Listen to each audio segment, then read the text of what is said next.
Hello दोस्तों, welcome back. आप देख रहे हैं कॉफ़ी विद सुमित जैन।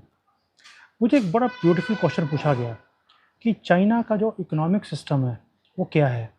क्या वो सोशलिस्ट है या वो कैपिटलिस्ट है? हम इन्हें किस कैटेगरी में देख सकते हैं और इन्होंने इतनी तरक्की इतनी जल्दी कैसे कर ली? अब ये बड़ा इंपॉर्टेंट क्वेश्चन था। मैंने कहा इसके ऊपर तो जल्दी से वीडियो बनाना पड़ेगा। अब देखिए चाइना का जो इकोनॉमिक सिस्टम है ना, ये एक टॉपिक ऐसा है जिसमें जितनी मर्जी डिबेट कर लो आप, वो बहुत साल लग जाएंगे उसमें। रीज़न बीइंग ये बहुत डिटेल्ड टॉपिक है, क्योंकि कहीं ना कहीं एक मिक्सचर है, एक एक कन्फ्यूजन है इनके सिस्टम के अंदर जो इन्होंने सिस्टम किया है।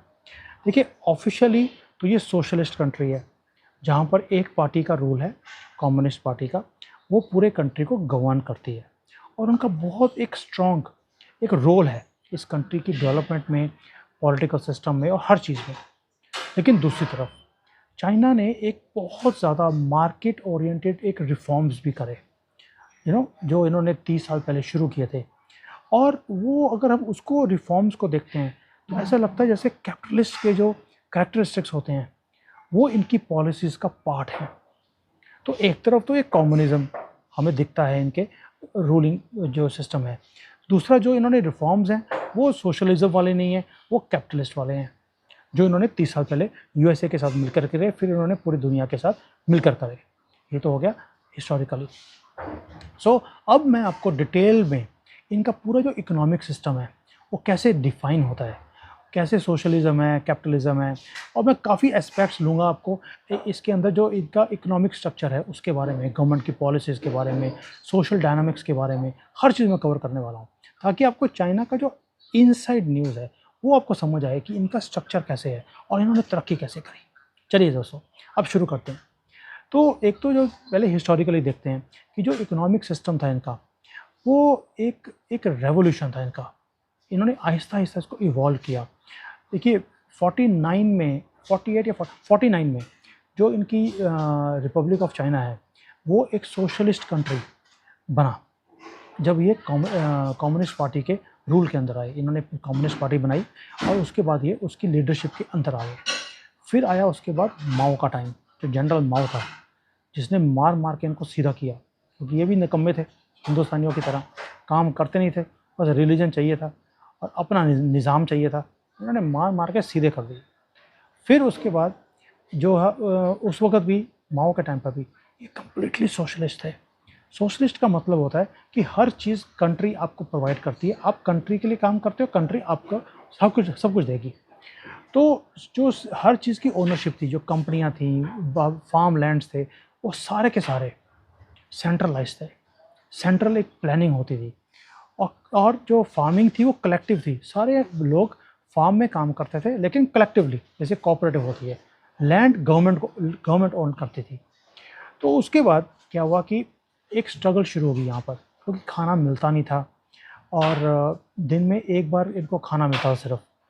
ये बहुत गरीबी देखी इन्होंने उस टाइम पर, क्योंकि जब एक गवर्नमेंट की रिस्पॉन्सिबिलिटी होती है हर चीज़ देने की, तो लोग निकम्मे हो जाते हैं। मुझे समझाने की ज़रूरत नहीं, हिंदुस्तानियों को हम ये अच्छी तरह से जानते हैं। तो उसके बाद जो स्टेट था उन्होंने फिर देखा कि यार नहीं, हमें अब चेंजेस लेके आने पड़ेंगी। फिर इन्होंने अपनी जो है कंट्री को चेंज करना शुरू किया। चेंज कैसे किया कि जैसे 1970s के अंदर एक लिबरलाइजेशन, मार्केट ओरिएंटेड जो होती है ना, रिफॉर्म्स इन्होंने शुरू किए।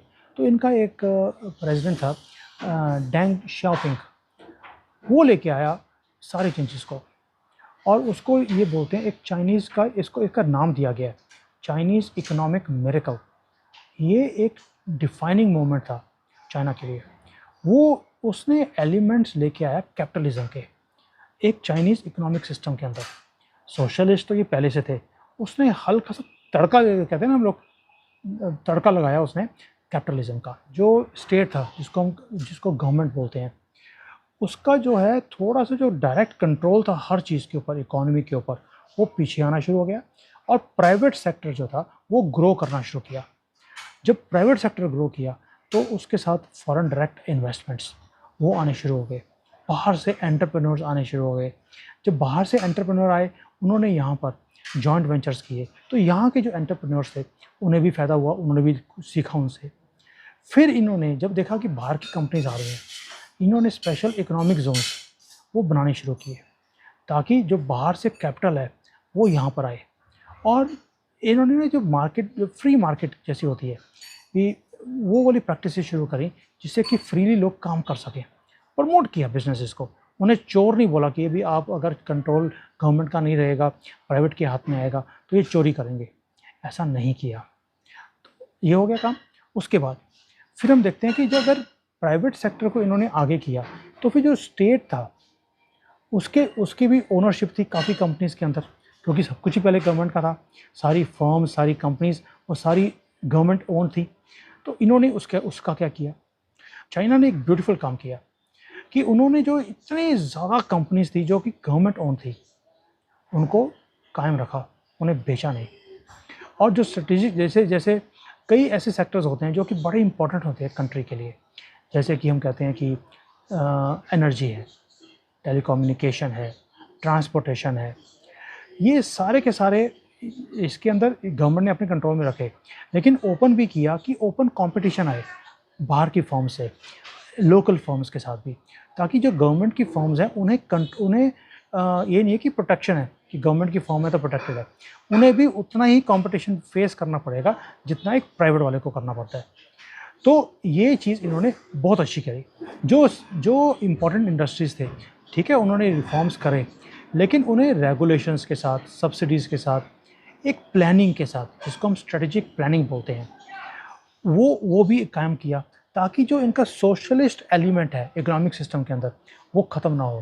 कि अगर प्राइवेट सेक्टर बहुत अच्छा कर रहा है लेकिन गवर्नमेंट सेक्टर नहीं कर रहा, लेकिन वहाँ पे बहुत एम्प्लॉयज़ काम भी करते हैं, तो इन्होंने उन्हें ज़िंदा रखा, मरने नहीं दिया, ताकि सोशलिज्म भी कायम रहे और कैपिटलिज्म भी चलती रहे बाजू में। हो गया। अब उसके बाद फिर गवर्नमेंट ने किया एक प्लानिंग का सिस्टम, कि एक प्लानिंग करें ताकि ये दोनों पैरेलल कैसे चल सकते हैं और हमारा इकोनॉमिक सिस्टम कैसे इवॉल्व कर सकता है, कैसे बेनिफिट ले सकता है, और कैसे दुनिया को बेनिफिट तो देगा, अपनी कंट्री को भी कैसे बेनिफिट देगा। तो इन्होंने क्या किया कि इन्होंने जब उस वक्त एक कॉम्बिनेशन बनाया कि भाई हम सोशलिस्ट की प्लानिंग भी करते हैं और जो मार्केट की जो डिमांड है कि वहाँ पे कंपैरेटिवनेस चाहिए, इसको भी काम करते हैं। तो इन्होंने जो गवर्नमेंट थी उसका जो इन्फ्लुएंस था ओवर इकोनॉमी, उसको इन्होंने 5 ईयर प्लान्स बनाने शुरू कर दिए, इंडस्ट्रियल पॉलिसीज़ निकालनी शुरू कर दी, और बड़े टारगेटेड कि किस किस इंडस्ट्री में हमें इन्वेस्टमेंट चाहिए, वो इन्होंने प्लानिंग करी और एग्जीक्यूशन इन्होंने करनी शुरू कर दी। स्टेट प्लानिंग करता था थ्रू द कंसल्टेशन, कि भी प्राइवेट प्लेयर से बात करी, देखा कि फ्यूचर में कौन सी इंडस्ट्रीज बढ़ने वाली हैं, इसके अंदर इंटरेस्ट है लोगों का, उसके अंदर पॉलिसीज़ लेकर आए टारगेटेड, और फिर उसमें से इन्वेस्टमेंट्स इन्होंने दुनिया भर से ली। उससे क्या होगा, जब कोऑर्डिनेशन हुआ प्राइवेट का और गवर्नमेंट का, तो डेवलपमेंट आनी शुरू हुई, कोऑर्डिनेटेड एक इकोनॉमिक डेवलपमेंट आई इसके अंदर। तो जो कंट्री को जिस इंडस्ट्रीज़ की ज़रूरत थी, जैसे टेक्नोलॉजी है, इंफ्रास्ट्रक्चर है, या ग्रीन डेवलपमेंट है, उसके अंदर इन्होंने दुनिया भर से पैसे अट्रैक्ट किए। अब ये क्या होता है कि इंडिया में जैसे अब यहाँ पर अंबानी है, अदानी है, टाटा है, जब वो कोई भी चीज़ इम्प्लीमेंट करने की कोशिश करते हैं तो सभी बोलने लग जाते हैं, और मोदी का यार एक गद्दार। ऐसे तरक्की नहीं होती।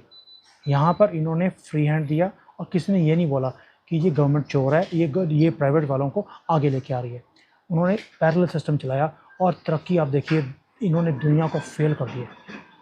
उसके बाद जो चाइना की जो लेगेसी थी, जो इनकी हिस्ट्री थी, वो थी सोशलिज्म की, और इन्होंने उसको भी एड्रेस रखा कि हमने सोशलिज्म का मतलब है कि सब इक्वल हैं, कोई ये नहीं कि बहुत ज़्यादा अमीर हो जाए और कोई बहुत ज़्यादा गरीब हो जाए।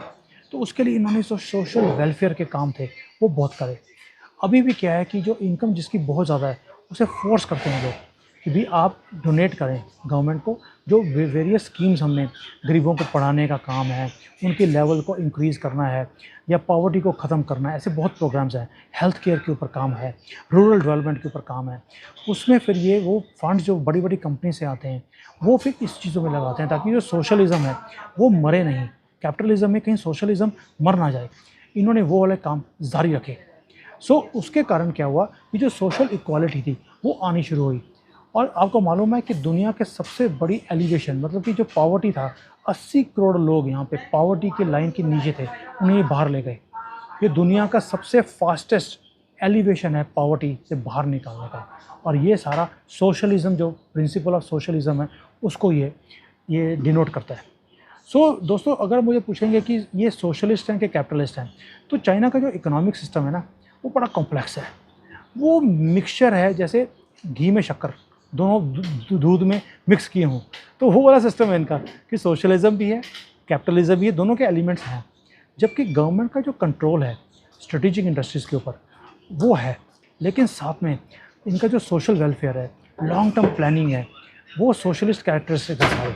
लेकिन जो इनकी इंट्रोडक्शन, जो इन्होंने मार्केट ओरिएंटेड रिफॉर्म्स करे, प्राइवेट सेक्टर को ग्रो करने दिया, उन्हें दबाया नहीं। उन्हें ये नहीं सोचा कि ये चोर हैं, ये पैसे बनाएंगे तो सोशलिज्म मर जाएगी, नहीं, इन्होंने वो भी करने दिया। और इन्होंने जो एंटरप्रेन्योरशिप है उसको प्रोत्साहित किया, उसे प्रमोट किया कि आप अपनी इंडस्ट्रीज़ लगाइए, आपको जो पैसे चाहिए वो गवर्नमेंट देगी आपको, आप बाहर से फंड्स मंगवाइए, और उसको एडवर्टाइज़ किया इन्होंने, गवर्नमेंट ने। और वो कैपिटलिज्म का आपको एक स्मेल आती है। तो जो इनकी जो सक्सेस है, जो 30 सालों में इन्होंने सारी दुनिया को पीछे छोड़ दिया, उसके पीछे एक ऐसा बैलेंस है जो दोनों सिस्टम्स को बैलेंस करके बहुत ब्यूटीफुली ये आगे चल रहे हैं। जनरली आप 2 किश्तियों में पैर रखेंगे, आप गिर जाएंगे, लेकिन चाइना ने करके दिखाया कि 2 किश्तियों में पैर रखकर भी हम पैरेलल स्पीड पे चल सकते हैं। और इसीलिए जब गवर्नमेंट का कंट्रोल था पॉलिसी मेकिंग में, इन्होंने पॉलिसी बनाई कैपिटलिज्म की, लेकिन जो अपना कोर है सोशलिज्म का, उसको बेस रखा, उसको चेंज नहीं किया, बेस को हिलाया नहीं। जैसे इंडिया में क्या था, हमारा जो सनातन धर्म था, हमारा बेस था, कांग्रेस ने आके उसे हिला दिया, तो देश डगमगाता गया 70 साल से। अब दोबारा से उसके ऊपर, सनातन के ऊपर आ रहे हैं, तो बेस दोबारा से बनता जा रहा है और उन्हें बर्दाश्त नहीं है। तो अगर चाइना ने तरक्की करी है तो उन्होंने इसलिए करी है बिकॉज इन्होंने अपने बेस को कायम रखा, नई चीज़ों को अडॉप्ट किया और उसका फ़ायदा उठाया, और दोबारा से इन्होंने उसी रास्ते पर चलते गए। अगर हम एक्यूरेटली बोलें कि भाई ये कैपिटलिस्ट है कि सोशलिस्ट है, तो ये इन दोनों का बैलेंस है। ना ये सोशलिस्ट है, ना ये कैपिटलिस्ट है, ये दोनों का बैलेंस है। ये बिल्कुल मिडिल पाथ पर चल रहे हैं, जिसके कारण इनकी तरक्की इतनी तेज़ी से हुई है। शायद इनसे हमें भी कुछ सीखने की ज़रूरत है कि हम भी अपने देश में 2 सिस्टम्स 3 सिस्टम्स को लेकर मिक्सचर लेके आएँ, उसको बैलेंस करें, और तब हम तरक्की कर सकते हैं। थैंक यू दोस्तों, thank you for watching. Keep sharing, keep liking, keep sending your comments, send me what all you want to learn. I'll make videos for you accordingly. Thank you. Jai Hind.